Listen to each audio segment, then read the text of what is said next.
আসসালামু আলাইকুম। দুষ্টুমি করে কান্না করতেছে, ওর আম্মুর কাছে কিছু একটা আছে, এর জন্য এরকম ভাবে শুয়ে পড়ে কান্না করতেছে। কিছু হলেই এরকম শুয়ে পড়ে এরম। ও খুব দুষ্ট হয়েছে, কোনো কিছু ওর মন মতন না হলে এরকম শুয়ে পড়ে কান্না করবে। সে কি কান্না করতেছে, অ্যাকচুয়ালি ও 7 আপ চাচ্ছে। এই ভাঙাটা এটা খাবে না, একটা নতুন ইনটেক বোতল আছে ওটা ভেঙে দিতে বলতেছে, ওটা দেওয়া হয়নি। এর জন্য এরকম সুদ লেগেছে, এই যে নাক দিয়ে ঠান্ডা পড়তেছে। ও কান্না করতে করতে এটা মুছতেও দিবে না, এরকম একটা অবস্থা। সে কি কান্না, যে কান্না করে একদম ভাষায় ফেলছে। কান্নার তাসিরটা কি এখন দুষ্টামি করতে করতে কান্না করতে পারে। ও এটা খাবেই না কোনোভাবে না, ওকে নতুন একটা ভেঙে দিতে হবে, না দিলে এরকম কান্না করতে গোল গোল কান্না করতেছে।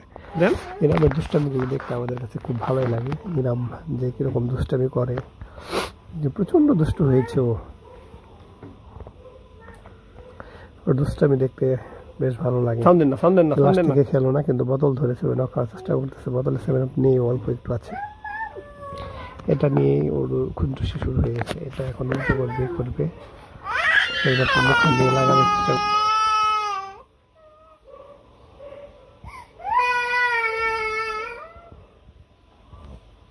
ও এখন জিদ করতেছে,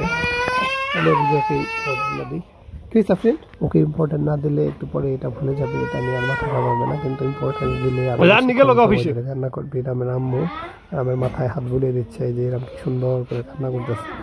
কান্না দেখে আমাদের ভালোই লাগছে। ঘুরে ঘুরে ওর মার কাছে যাবে, মার সাথে ওর এতটা সূক্ষ্মতা বলার বাইরে। সকল বাচ্চাই পৃথিবীতে এরকম, তাদের মার কাছে একটা সূক্ষ্মতা থাকে। এরকম তার ব্যতিক্রম নয়। রামকে কনসোল করার চেষ্টা করতেছে যাতে ও কান্না না করে, কিন্তু কে শোনে কার কথা? তার ওই সেমিনাপি লাগবে, এর জন্যই তার যত কান্না। যে কান্না করতে করতে মনের দুঃখে আন্টি অফিসে যাচ্ছিল, অফিসে যাওয়া বাদ দিয়ে ওকে কোলে নিল। ভাঙাটা নিব না, বিশ্বাস করে না। বাইরে রোদ উঠেছে সকালে, এই সময় যে পরিমাণ রোদ বলার বাইরে। রোদের ঝিলিকে একটু দেখতেই পাচ্ছেন আপনারা। যে রামের আম্মু এখনো কান্না করতেছে, কান্না করে একদম শেষ।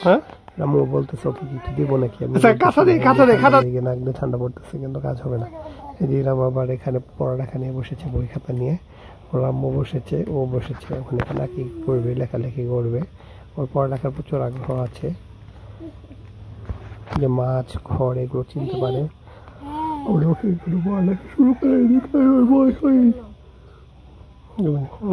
বয়সের আগে বাচ্চাদের এত পড়ালেখা করলে চাপ পড়ে, এই জন্য আমরা ওকে এত আগে পড়াবো না।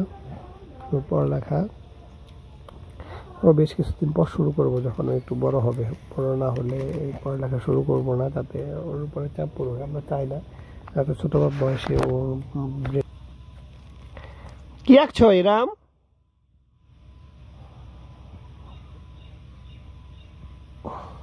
এইরাম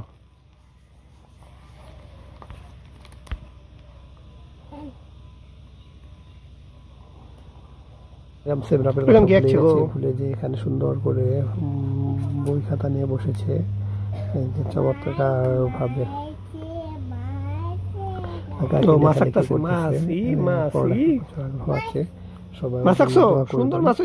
বড় হয়ে একটা ভালো মানুষ হয়, অসুস্থ থাকে। বেশ কিছুদিন ধরে ঠান্ডা লাগে, লেখাপড়া শুরু করে দিচ্ছে এরকম।